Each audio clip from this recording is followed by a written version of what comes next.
आइए हम विकास के अवधारणा के बारे में देखते हैं। विकास क्या है? जीवन पर्यंत चलने वाली प्रक्रिया है। जैसे कि हम लोग जानते हैं, एक कॉन्सेप्ट भी है, अवधारणा भी है, ओम टू टूम, यानी बच्चा जो है वो माँ के पेट से ही सीखना स्टार्ट करता है और वो जब तक मरते दम तक वो सीखता रहता है। इसीलिए कहा जाता है कि विकास जो है वो जीवन पर्यंत चलने वाली प्रक्रिया है। विकास की प्रक्रिया में क्या होता है? बच्चे का फिजिकल ग्रोथ यानी शारीरिक विकास भी सम्मिलित होता है, क्रियात्मक यानी मोटर स्किल भी होता है, संज्ञानात्मक विकास भी होता है। बच्चा सीखता है कि किस तरह से वो अपने निर्णयों को लेने में सफल होगा, किस प्रकार से वो क्रियात्मक और भाषागत यानी लैंग्वेज भी वो सीखता है। लैंग्वेज के साथ इमोशनल यानी संवेगात्मक और सोशल विकास भी इसमें निहित होता है। विकास के ये सारे आपके पैरामीटर्स होते हैं। अब बात करते हैं, बालक में आयु के बढ़ने के साथ साथ उसमें उसका कद भी बढ़ता है, वजन भी बढ़ता है, उसके साथ उसके गुणात्मक यानी व्यवहार में भी काफी परिवर्तन आता है। हम देखते हैं जैसे छोटे बच्चे जो हैं वो जल्दी जल्दी सीखने की क्षमता उनमें ज्यादा होती है। फिर धीरे धीरे उनमें अलग व्यक्तित्व के अलग अलग अवस्थाओं को वो विकसित करते हैं, जैसे भाषागत विशेषता, इमोशनल यानी संवेगात्मक विकास और सामाजिक विकास को भी वो सीखना स्टार्ट करते हैं। अगर हम बात करें तो अरस्तु के अनुसार विकास आंतरिक और बाह्य कारणों से व्यक्ति में परिवर्तन है और ये हमारा आंतरिक और बाह्य कारणों पर भी निर्भर करता है।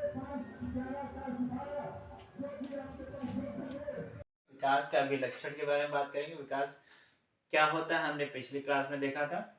विकासात्मक परिवर्तन प्राय व्यवस्थित, क्रियाशील और प्रगतिशील और नियमित होते हैं। जो विकास होता है वो हमारा व्यवस्थित तरीके से होता है, प्रगतिशील यानी बढ़ते क्रम में होता है और नियमित होता है।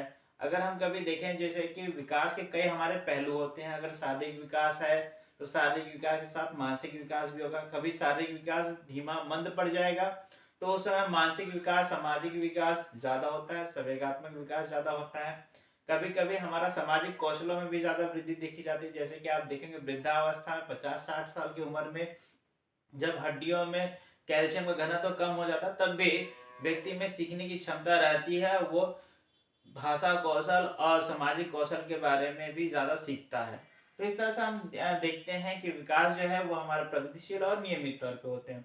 ये सामान्य से विशिष्ट होते हैं, सरल से जटिल और एकीकृत से क्रियात्मक स्तरों की ओर अग्रसर होते हैं और यह एक प्राय एक क्रम का अनुसरण करते हैं।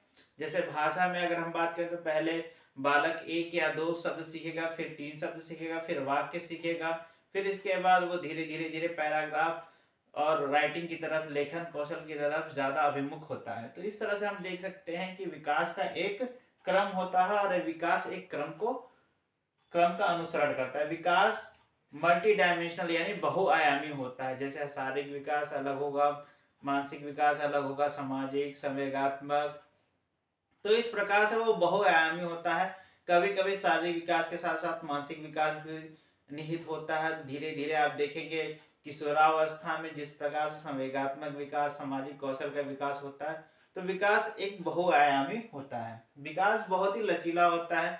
कभी आप देखेंगे कोई बालक जो है भाषा कौशल में अगर अच्छा है तो उसका मैथमेटिकल स्किल जो है थोड़ा सा कमजोर हो जाता है। कभी आप देखेंगे सीखने की क्षमता यदि कम है तो सामाजिक कौशल ज्यादा है।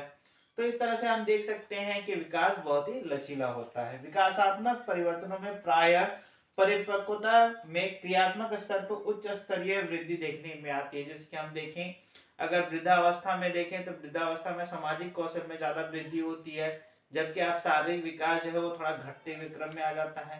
हड्डियां जो है वो कमजोर हो जाती हैं। प्राय जो मोटर स्किल होते हैं, जो भी हमारे क्रियात्मक स्तर पे सक्रियता रहती है, वो धीरे धीरे कम हो जाती है, लेकिन सामाजिक कौशलों में अभिवृद्धि देखने को मिलती है।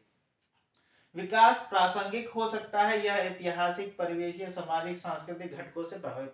देखिए, विकास को प्रभावित करने वाले में ऐतिहासिक, परिवेशीय यानी परिवेश के अनुसार विकास जो है वो प्रभावित होता है। कुछ पहलुओं में विकास हो सकता है, कुछ में नहीं भी हो सकता है।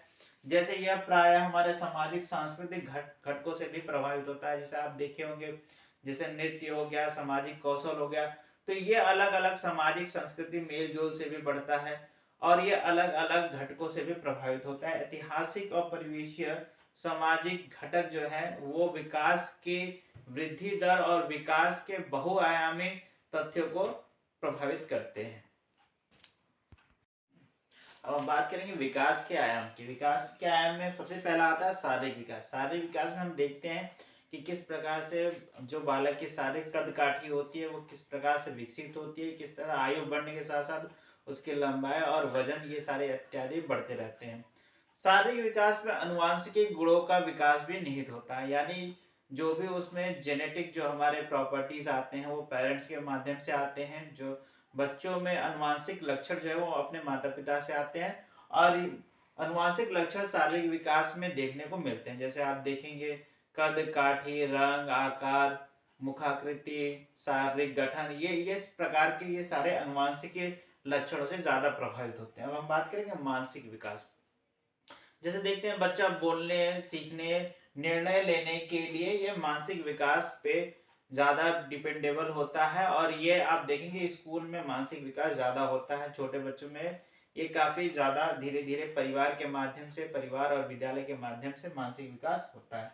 अब हम बात करेंगे सांवेगिक विकास। सांवेगिक विकास स्पेशली पूर्व किशोरावस्था में ज्यादा होता है, जिस प्रकार से वो अपने इमोशंस को किस प्रकार से डेवलप करता है, कंट्रोल करता है और एक्सप्रेस भी करता है। अब हम बात करेंगे क्रियात्मक विकास। क्रियात्मक विकास मतलब कार्य करने की क्षमता और उसके विकास मतलब क्षमता के विकास के ऊपर निर्भर करता है। जैसे नवजात शिशु प्रारंभ में अपने सारे कामों के लिए दूसरे के ऊपर आश्रित रहता है, अपने माता पिता अभिभावकों के ऊपर आश्रित रहता है। फिर जैसे जैसे वो चलना सीखता है तो अपने अपने कार्य को करने में सक्षम हो जाता है। तो ये हमारा क्रियात्मक विकास करता है जो उम्र आयु बढ़ने के साथ साथ धीरे धीरे ज्यादा हो जाता है। फिर हम बात करेंगे भाषाई विकास। भाषाई विकास में हम देखेंगे जब बच्चा छोटा होता है 6 से लेके 2 साल तक वो धीरे धीरे एक एक शब्द सीखता है। फिर वो अपने परिवार के माध्यम से एक एक शब्द सीखता है। फिर इसके बाद आप देखेंगे वो एक एक शब्द बोलने में सक्षम होता है, फिर वाक्य बोलने में सक्षम होता है और फिर 16 से 18 साल की उम्र में वो भाषण देने में या फिर कुछ वाक्य बोलने में सक्षम हो जाता है। फिर हम बात करेंगे सामाजिक विकास। सामाजिक विकास में हमें समाज के अंतर्गत जो विकास होता है, जो व्यवहार में परिवर्तन आता है, वो हमारा सामाजिक विकास में आता है। समाज के अंतर्गत समाज में उठना बैठना, कस्टम, जो भी हमारे रीति रिवाज, जो भी हमारे सारी चीजें होती हैं तो वो सामाजिक विकास में आती हैं। ये हमारा किशोरावस्था से ही ये सारे सामाजिक विकास ज्यादा होने लगता है। जब बच्चा समूह में रहता है, अपने दोस्तों के बीच में रहता है, अपने परिवार से अलग प्रकार के समाज में रहता है, तब उसका सामाजिक विकास जो है वो ज्यादा उत्तरोत्तर में ये बढ़ता रहता है।